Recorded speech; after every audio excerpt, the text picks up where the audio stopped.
సాధించాలి. మరి ఇదంతా జరగాలి అనంటే పునాదులు బలంగా ఉండాలి.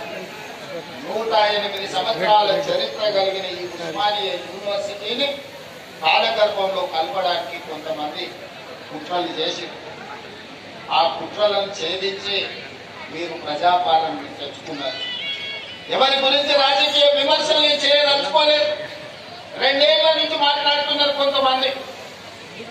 కొన్నిసార్లు నాకు అనుమానం వస్తుంది, తెలంగాణ పట్ల ప్రభుత్వ విద్య పట్ల వీళ్లకు అవగాహన ఉన్నదా లేదా అని. వాళ్ళు అంటారు రేవంత్ రెడ్డి గవర్నమెంట్ స్కూల్లో చదువుకున్నాడు, గ్రామీణ ప్రాంతంలో నుంచి వచ్చిండు, ఈయనకు పరిపాలన చేత కాదని. ఒక్క విషయం అయితే నేను చెప్పదలుచుకున్న, ఉస్మానియా ఆర్ట్స్ కళాశాల ముందు నుంచి నేను గుంటూరులో చదువుకోలేదు మిత్రులారా. నేను గుంటూరులో చదువుకోలే. ఊడు పుటాని నాకు తెలియదు. నల్లమల్ల అడవుల్లో నుంచి వచ్చిన క్రూర మృగాలను చూసినాను, సాధు జంతువులను చూసినాను, పేదవాడి సమస్యలను చూసినాను. పుట్టినప్పటి నుంచి దళితులతోని, గిరిజనులతోని, బలహీన వర్గాలతోని, మైనారిటీలతోని కలిసిమెలిసి పెరిగిన వాళ్ళ సమస్యను చూసిన. నాకు కొత్తగా అక్కర్లేదు. గుంటూరులో చదువుకున్న వాళ్ళకు పేదరికం చూడాలంటే మెర్సిడీస్ బెంజ్ కారుల్లో పోయి ఎక్స్కర్షన్ లాగా, ఓహో పేదరికం ఇట్లుంటదా, మీ భూమి మీ మట్టి అట్లుంటదా, నీకు చిరిగిపోయిన బట్టలు ఇట్లుంటాయా, నేను ఎప్పుడు చూడలేదని వాళ్ళకు పేదరికం ఇట్లుంటదని ఒక ఎక్స్కర్షన్ లాగా ఉండొచ్చు. ఒకప్పుడు బ్రిటన్ ప్రైమ్ మినిస్టర్ని, ఇతర ప్రైమ్ మినిస్టర్లను ఈ రాష్ట్రానికి తెచ్చినప్పుడు మా పాలమూరు పేదరికాన్ని చూపించడానికి వాళ్ళని అక్కడికి తీసుకొచ్చేటోళ్ళు. ప్రదర్శనలో మా పేదరికాన్ని వాళ్ళ ముందర పెట్టేటోళ్ళు. చూడు మేము ఎంత ఎక్కబడి ఉన్నామో, మేము ఎట్లా అడుక్కొని తింటున్నామో, ఎట్లా వలసలు పోతున్నామో, మా మీద జారి పడండి అని. ఆనాటి పాలకుల ఆలోచన అది. ఇతర దేశాలకు వెళ్ళి వచ్చినామని చెప్పుకునే వాళ్ళు మేము గుంటూరులో చదువుకున్నాం, మేము పూనాలో చదువుకున్నాం, మేము అమెరికాలో చదువుకున్నామని ఉపన్యాసాలు ఇవ్వడం ద్వారా సమాజానికి ఏం చెప్పదలుచుకున్నారో నాకు తెలియదు.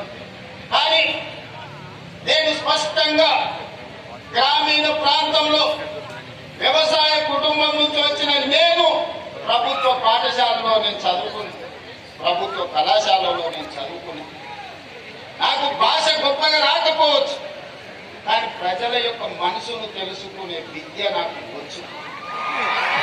పేదవాడు ఏం అడుగుతాడు, ఏం ఆలోచన చేస్తాడు, పేదవాడు ప్రభుత్వం నుంచి ఏం ఆశిస్తాడు, ఒక చదువుకునే పిల్లవాడికి ఏమి కావాలి, ఆ పిల్లవాడు చదువుకుంటే ఈ సమాజానికి ఏ రకంగా ప్రయోజనం ఉంటుంది అనేది నాకు తెలుసు. అందుకే ఇవాళ ఎవరు వచ్చినా, ఎవరు ఎన్ని రకాల ప్రాధాన్యతలు ఇచ్చుకున్నా, మొట్టమొదటి ప్రధానమంత్రి పండిత్ జవహర్లాల్ నెహ్రూ గారు స్వతంత్రం వచ్చిన తర్వాత ప్రధానమంత్రిగా బాధ్యతలు చేపట్టేటప్పుడు మహాత్మా గాంధీ గారిని కలిసి, బాబూజీ నేను ప్రధానమంత్రిగా బాధ్యత తీసుకుంటున్నా, మీరు నాకు ఇచ్చే సలహా ఏమిటి అని మహాత్మా గాంధీ గారు ఒక మాట చెప్పారు. పరిపాలనలో నువ్వు తీసుకునే నిర్ణయం తీసుకునే ముందు నీ నిర్ణయం పేదవాళ్లకు, నిస్సహాయులకు ఏ విధంగా ఉపయోగపడుతుందో ఆలోచన చేసి నీ కళ్ళ ముందు ఆ పేదవాడిని, నిస్సహాయాన్ని గుర్తు తెచ్చుకున్న తర్వాత నువ్వు నిర్ణయం చెయ్యి, తప్పకుండా పేదలకు, నిస్సహాయులకు అది ప్రయోజనం చేకూరుతుంది అని. ఆ స్ఫూర్తి ఈనాడు మేము తలుచుకున్న మా ప్రభుత్వం తీసుకునే ఏ నిర్ణయమైనా పేదవాడికి ఏ విధంగా ఉపయోగపడబోతుందో, నిస్సహాయులకు ఏ విధంగా సహాయాన్ని అందించబోతుందో, నిలబడడానికి శక్తి లేని వాళ్ళను నిదానిగా సొంత కాళ్ళ మీద నిలబెట్టడానికి అవసరమైన ప్రణాళికల్ని మా ప్రభుత్వం, నా సహచర మంత్రివర్గంలో అందరం కలిసి ఈనాడు నిర్ణయం తీసుకుంటున్నాం. అందులో భాగంగానే ఉస్మానియా యూనివర్సిటీకి ఆగస్టులో వచ్చినప్పుడు నేను చెప్పిన ఒక ఆయన సవాలు విసిరిండు, శాతనైతే ఆర్ట్స్ కాలేజ్ దగ్గర పోయిరా. దొంగను కాదు, ఫామ్ హౌస్లు కట్టుకోలేదు, నిర్మించుకోలేదు.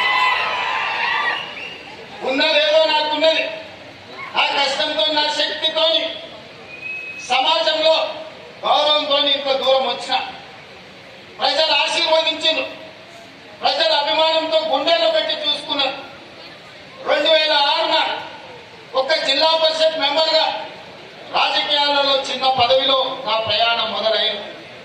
నేను జిల్లా పరిషత్ మెంబర్ అయినప్పుడు పెద్దగా ఏం ఆలోచన చేయలే, కానీ ఏదైనా చెయ్యాలని ఒక సంకల్పం పెట్టుకున్నా.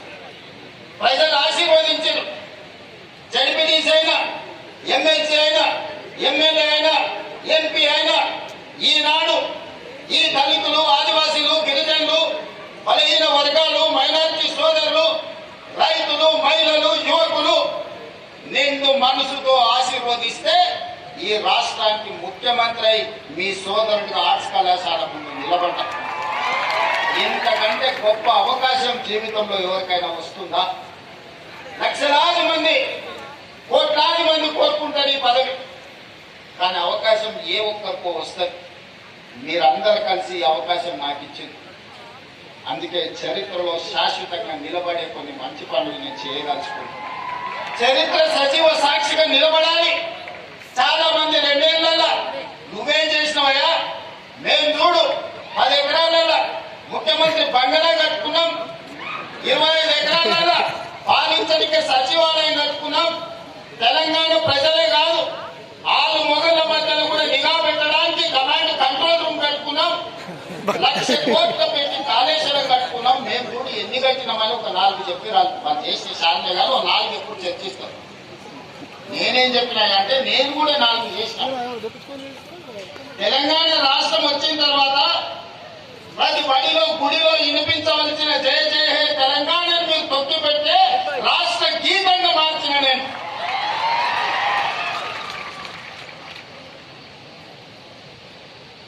ఆనాడు తెలుగు తల్లి ఎవరికి రా తల్లి, నాకు అన్నం పెట్టిందా, నా కడుపు నింపిందా, ఎవరికి కావాలి రా తెలుగు తల్లి అని ప్రగల్భాలు పలికిన, గొప్ప మాటలు మాట్లాడిన వాళ్ళు 10 ఏళ్లలో ఈ సమాజానికి తెలంగాణ తల్లి ఎట్లుంటుందో బహుజనుల తెలంగాణ తల్లిని వాళ్ళు ఆవిష్కరించలేకపోయింది.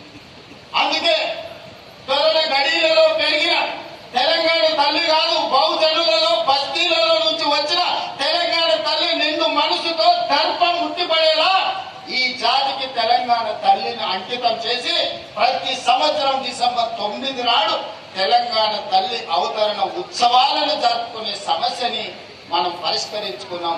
ఈనాడు మన కళ్ళ ముందు నిలువెత్తు తెలంగాణ తల్లి, బహుజనుల తెలంగాణ తల్లి ఈనాడు తెలంగాణ రాష్ట్రంలో మనం ఆవిష్కరించుకున్నాం. ఇదే కాదు, 30-40 ఏళ్ల నుంచి వర్గీకరణ మీద రగులుతూనే ఉంది.